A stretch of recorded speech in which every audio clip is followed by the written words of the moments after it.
Next question number 5. Fifth sum என்ன கொடுத்திருக்காங்க a ஓட value √7 - 3 -√5 to √3 - 5. Find the transpose of -a. Find the transpose of -a. Okay, first நம்ம -a ஓட transpose கேட்டிருக்காங்க. So நம்ம first என்ன கண்டுபிடிக்கணும் அப்படின்னா -a கண்டுபிடிச்சிடலாம்.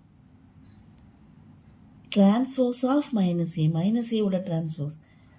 ஸோ -a கண்டுபிடிச்சிடலாம். -a அப்படின்னா ஏல இங்கெல்லாம் ப்ளஸ் இருக்கிறதெல்லாம் மைனஸ் ஆயிரும், மைனஸ் எல்லாம் ப்ளஸ் ஆயிரும்.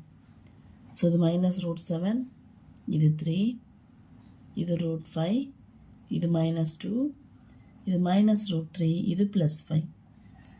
ஸோ இப்போ இதுக்கு நம்ம டிரான்ஸ்போஸ் அப்படின்னா -a transpose is equal to -a transpose உள்ளது. ஸோ இந்த -√73 இங்கே வந்துடும். படத்திற்குதை நிற்க வச்சுட்டோம். நெக்ஸ்ட் இந்த படத்திற்குள்ள நிற்க வச்சிடலாம். √5 -2, நெக்ஸ்ட்டு இது இப்படி வந்துடும் -√3 + 5. நமக்கு 3 rows 2 காலமாக இருந்தது. இப்போ 2 rows 3 காலம்ஸாக ஆன்சரில் சேஞ்ச் ஆயிடுச்சு. ஸோ இதோட கொஸ்டின் நம்பர் 5 முடிஞ்சிருச்சு.